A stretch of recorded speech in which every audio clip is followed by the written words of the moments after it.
Today we're delighted to be joined with a panelist, great lineup of speakers, Professor Stephen Kinsella, Ms. Vivian Hogan and Mr. JJ Collins. What strikes me most about what we're going to talk about today is the fact that ChatGPT has just emerged as such a major talking point all over the globe, and everyone is growing increasingly interested in its evolution.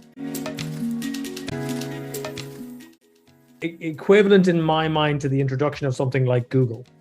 Okay, is that important? It's going to be something that people of our age have to learn to cope with, and people who are 14, 15, 16, it simply for them will be.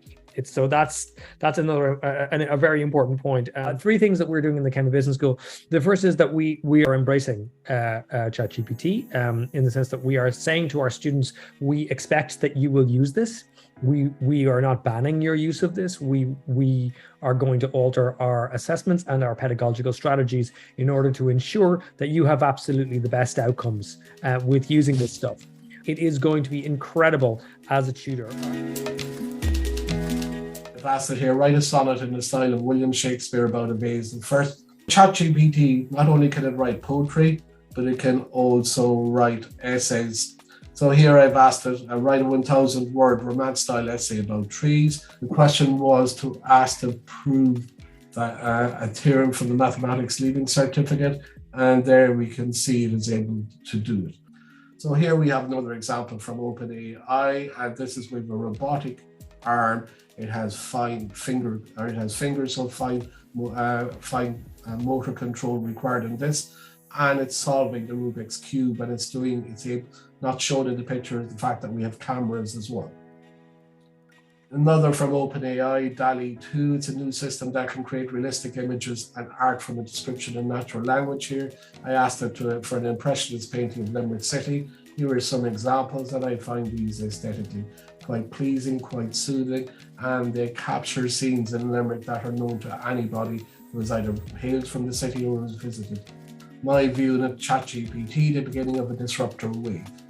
Think of ChatGPT as a private tutor for every student, but be aware that is a tutor who's consumed all content on the internet. That tutor has assumed all that content to be true.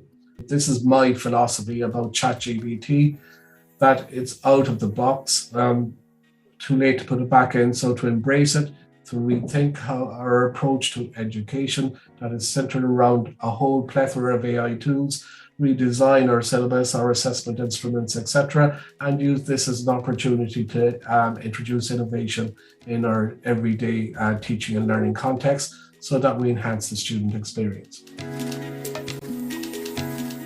Does it give different answers to the same question? Different answers each time. Adjusting assessments yet in light of ChatGPT? And if so, how are you doing so? I can say yes, indeed that we are. And the way we are adjusting it is we are asking the students to really go through their reasoning more and really get a sense of what they understand more directly. Teachers allow students to use ChatGPT in the classroom when doing CBAs, etc. Part of it, yes, I would say, again, you're framing it as a tool. We're not stopping them using Google to find information. So, I don't think we'd stop them using ChatGPT. Ultimately, we're saying as teachers for CBA process, it is a classroom-based assessment and it's their own work. On the 27th this month, we're having a staff meeting. We're just going to have a conversation about it, where students, have we had experience of it in the classrooms? If we have, where has it been?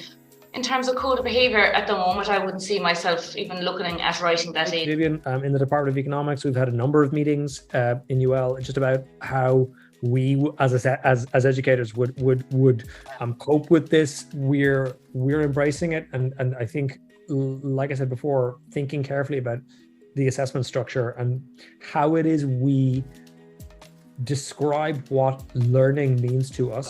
Just briefly, I will get the students to write a code of conduct based on the benefits and liabilities of ChatGPT, and then for faculty, staff to be able to critique those essays, etc. So I think all around collectively, we all need to educate ourselves in how to effectively use this tool. And there are lots of benefits, but some liabilities as well. Certainly there's a rethink required, or I suppose a debate required in relation to how we assess in post-primary schools or even in primary schools. and also in relation to our classroom teaching. So I suppose that's, if I was putting something together for the staff, I think I'd put on the agenda the assessment piece, but also the classroom teaching and how it changes. There was a great question asked there in relation to, I suppose, students themselves. And one of the things that strikes me about all of this is the ability to personalize the learning, but also to adapt the learning to suit the needs of the student. So I think they're the kind of summary themes that I picked up on in relation to today.